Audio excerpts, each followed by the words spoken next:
I'm engaged with my core. When I'm pressing, it's over top and forward and lock in. I don't want to over press here. I want to press myself into the ground. So when I'm pressing, I'm thinking of press myself into the floor. We got bars here, which is great. Who wants to coach through an overhead press? Anybody up for overhead press? Yeah, here you go. The most important is you need to engage your hip and engage your core to make it safe. Cool. So for me, I personally recommend to put the bar at your upper chest first. And then, okay, so now engage your core and your hip. Okay, lift.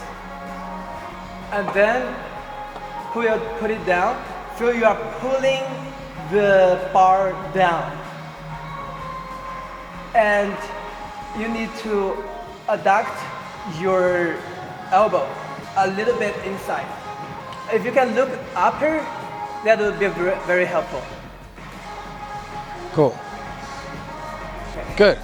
All right, so good job. We're gonna add to this. Remember, we want athletes to really feel how repetitive training is in terms of like posture, right? So when I coach, I tell every one of my athletes from floor to core, and that when we jump in the air, right, your feet are a little close, right? So remember, always coach from the ground up. I always say this: I'm gonna be in this posture in about like every one of my movements. Everything's gonna look like this. Whether I'm doing a pull-up, an overhead press, a front squat, a goblet squat, a chest press, a plank, a bro, I'm gonna be like this in some shape or form. So when they move from movement to movement, they're starting to really get and catch onto this thing they're already doing. So when they get into like a overhead press, they feel the same way as if they were about to squat. They're engaged from here on the way up. Or if they're sitting down on a, chest supported row machine, they're the same way. You're gonna be in this type of posture from your torso and down, right? Or from the ground up. When we're doing a press, great cue. Remember, our range of motion is gonna be similar, again, when it comes to repetitive movements. If I'm doing a pull-up, my pull-up's gonna finish here. I won't finish here, right? So we're gonna make sure that this comes down to where we start. Then depending on the person, they might not be able to get as low. But we definitely do wanna make sure that we're repeating that pull-up or pull-down motion. When we're doing a overhead press, if you got the range of motion or the mobility in your shoulders and you can get into a proper front rack position, which I'm almost there, which is great, this is cool, this is new.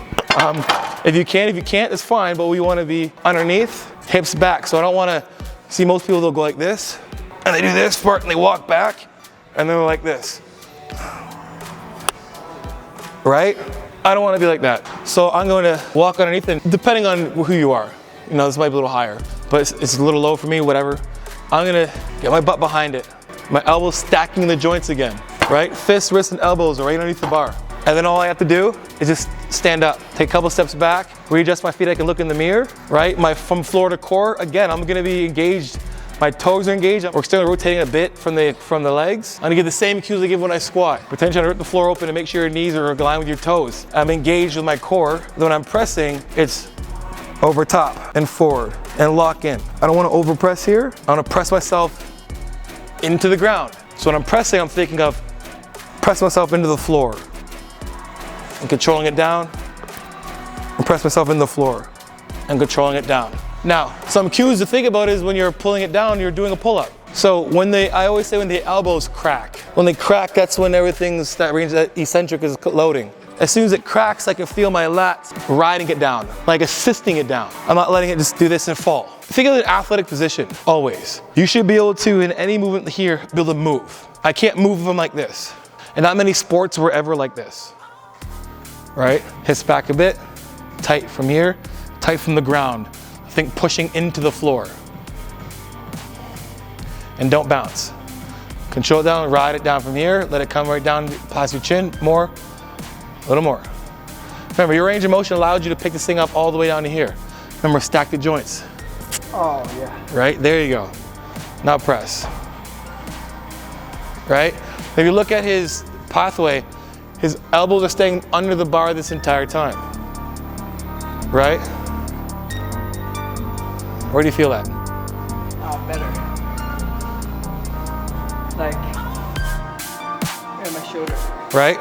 And you should feel this coming from the start from here, and it should wrap all the way back here and engaged here.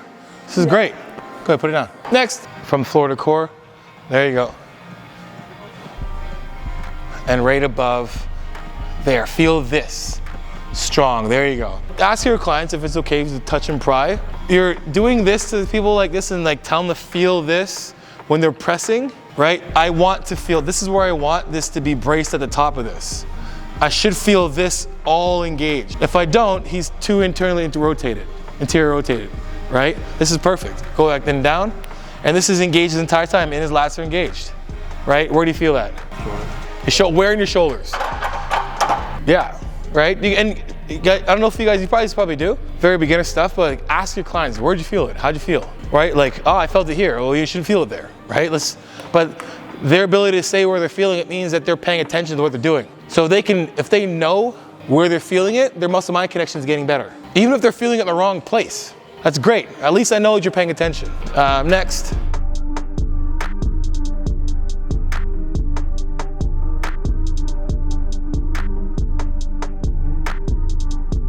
This is shoulder width, right?